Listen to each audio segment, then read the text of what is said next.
Hey, it's Ross from flatpackfx here, back with another Vox After Effects tutorial. Now, a lot of you seem to be really interested in map animations, so I thought we'd do another Vox animation and recreate this 3D map here. So this is the map animation we're going to be recreating here inside of After Effects, and I'm going to show you how to make this sort of fake 3D sort of layer effect. The other thing I've linked to in the description is this vector map, and this is an EPS, and that's really important because it means it's a vector and we can scale it inside of After Effects. The other thing I've got here is just a screenshot. You don't need that, but I'm going to show you how to recreate that anyway. So what I'm going to do is just basically right click and create a new composition here. And I'm just going to go with something basic here like 1920 by 1080. And then I can grab my EPS and just drag this straight in. Then what I'm going to do is just scale this up so it fills my frame. So something like this. And then I want to basically remove the background. So what I'm going to do is I'm going to come over here to the effects and presets, and I'm going to use the extract tool and just drag that straight on top there. And then I can just come over here and drag down, and that's going to remove the white parts of the image. So something like that. Now I can also go in here and add a fill, which I'll also drop on top. And that's just going to allow me to change the color of the map. Now you can change it to whatever you like. I'm just going to change it to be a white color here. Also want to add a background into this. So I'm going to hit new solid here. And I'm going to change this to be a sort of blue, maybe something like this, and just make sure that's dragged to the back of my composition.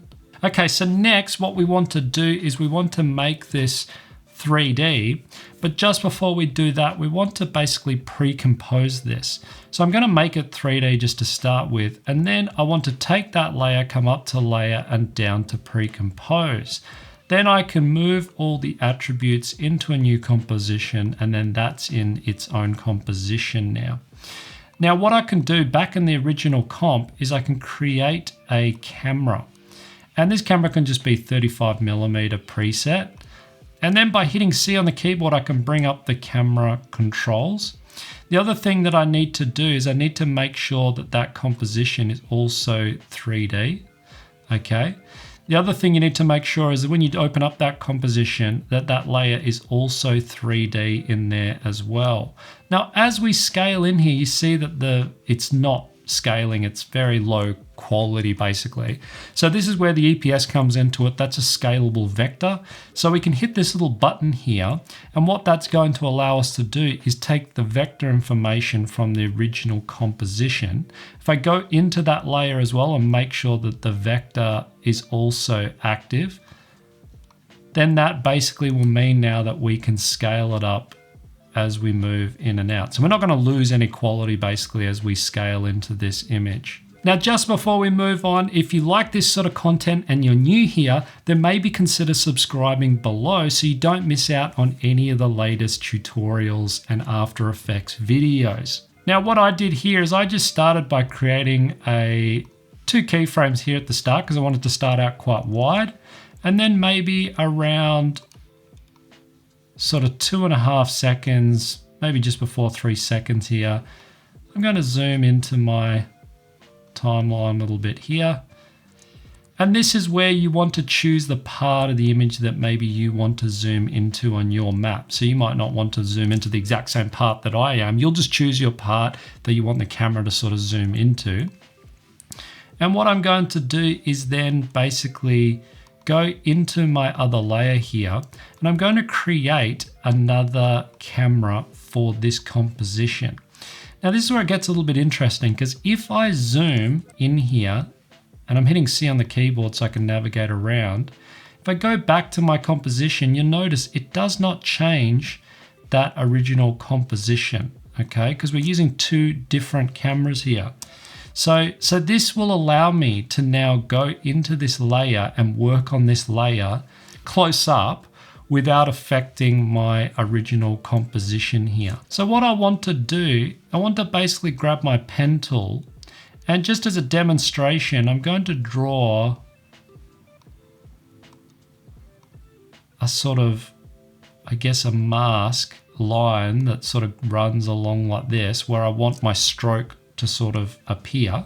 And I'm going to try and sort of navigate around like this. So I want the line to sort of end up somewhere around there. Then to that line, I want to draw a stroke effect. So I come up here and add stroke. So I go to generate, add stroke to that layer. And what I want to do is make sure that it's selected as that mask that we just drew. And I'm going to scale this up a bit here. And I'm also going to change the color of that line, right? So I can change it to whatever I want, maybe something like that. I can scale up the size. You can turn off this if just so you can see what you're doing here. Also going to scale up the hardness, turn down the spacing. That's if you want to have dotted lines. So you could scale this up if you wanted it dotted lines or something like that. But that looks pretty good to me there. What I want to do is if I scale this on and off here, this will basically control how it draws. So I'm going to start all the way down here at 0, create a keyframe there, and then drag this up to 100. If I hit U, I can bring up all of those keyframes. And this is where I can start to get the timing of my animation. So maybe I want to start it back here. So I just drag this little keyframe back here, and that's going to start that animation at that point on my map. And then I want to maybe have it finish maybe around here. I might even bring in this a little bit earlier. I'm also going to right click and make these both easy ease. That's going to create a smoother animation basically between those two keyframes. Just zoom out a bit so we can see what we're doing. But that's basically just creating the line, right? So that's the trail that you kind of want to draw out if you're trying to draw a track for something. That's up to you. And obviously you're probably going to be using a different continent or country. So just pick a spot and then draw your masks and kind of work with that until you're happy. So once you've kind of got that in a reasonably good space, I'm just going to move along my timeline here, and I'm going to move in even further. So I'm going to start to bring the camera down like this. Now, if I hit C, I can come up to this tool, which is the Orbit Around Cursor tool, and I can start to basically tilt the camera on an angle. So I'm almost kind of looking down on an angle underneath that layer. The other thing you'll notice here that if I just play through that animation, that the camera's kind of flipping around, right? It doesn't look quite right. It's kind of zooming in and out. What you need to do is if you select those keyframes, go to Keyframe Interpolation. Here you get some different options. What I want to do is make sure that this spatial interpolation is set to linear. It's really important that that's set to linear and not auto Bezier. If it's set to auto Bezier or Bezier, it's going to basically create a funny movement in your position there. So what you can also do is just make these all easy ease. That's going to create Bezier keyframes, which is slightly different from what we were just talking about before, because that's just kind of speed ramping and smoothing out the animation as far as speed is concerned. So now that I've got that in the sort of roughly the right position there, what I'm going to do is take that layer, I'm going to duplicate it. So we've selected it once more. So now we've got a layer underneath that. And what I want to do is if I hit P on the keyboard to bring up the position, I'm going to go to the last number here because I want to basically control the Z position. I'm going to change this to 0.1. So that's going to move it 0.1 of a position basically underneath. Now we can't really see that change, and that's because we need to come up here and add another fill to that layer. So I'm going to add a new fill to that layer. And now I can go in and start to control the color of that layer underneath. So I'm going to come in here and make this a slightly darker color. That's the exact color there that I'm using if you want it to match exactly what I'm doing. But you can mess around with the color afterwards. The next thing I'm also going to do is add a drop shadow. So I just want to come over here, add a drop shadow to that second layer there. And I'm going to change the opacity to be 20%. I want this to be 0. So we want basically sitting kind of directly underneath it. The distance I want to be quite close to it. I'm going to set that to be 2. And I want the softness to be around 10. So now what I can do is I can take that layer again. I'm going to duplicate it again. I'm going to take the bottom one and I'm going to make this 0.2. So now we've moved that layer one stage down again. So if I zoom in very slightly here, you can see basically what we're creating here. We're creating basically a drop down in the next thing. I'm going to create one more layer here and make this 0.3. I'm going to create another one and make this 0.4. And that's probably as many layers as you want. You can make that even thicker by adding more layers to that, and that's going to create an even thicker sort of edge to your map. But that looks pretty good as far as I need it to be. And on the last one, I want to have a larger drop shadow. So I'm going to scale this up to say 60%. So I want that last shadow to be quite dominant. And I'm also going to turn down the distance here and drag up slightly on the softness. That's really going to help create that separation from our background. Now, an interesting thing you can do here if you want to take this even further, that looks pretty good, but maybe it doesn't work for you or you want it to maybe look a little bit more realistic. What I recommend doing is going into each layer and slightly making them darker to lighter. That's going to help create a gradient. So if you want to make it even more realistic, that's how you would do it. Okay, so that's basically how easy it is to create that 3D sort of map effect. It's really effective and simple to do. Now, just for rendering purposes, I recommend that you just turn those layers off until you're ready to kind of preview the whole thing because it can be quite taxing on your system. Back on my original comp, I also added this sort of map effect which sat over the top. So I had it sort of fade in and then sit over the top of my layer. So the way I did this was what I had to do is I had to get a image of this. And what I did to do that is I just went to Google Maps and I just picked out an area in a country that wasn't populated. So somewhere out in like a forest area or something like that. Then you can just basically screenshot a large area that doesn't have any roads or anything on it. You could even screenshot an area of a city if you wanted all that detail of the roads and all that sort of stuff. But I just wanted the look of this. So that's how I got this image. It's just a simple screenshot that I just basically, drag and basically screenshot and then just drag straight into After Effects. I'm going to drag that underneath my composition here, or to the bottom of my composition. And I'm going to take that layer or that map layer that we had on the top and I'm just going to duplicate it. So I'm just looking at the bottom layer here at the moment. I need to make that map layer also 3D and I'm probably going to have to scale this down quite a lot because it's going to be quite large. So I'm going to have to kind of reposition this here. And I'm also going to have to kind of zoom out here so I can see what I'm doing.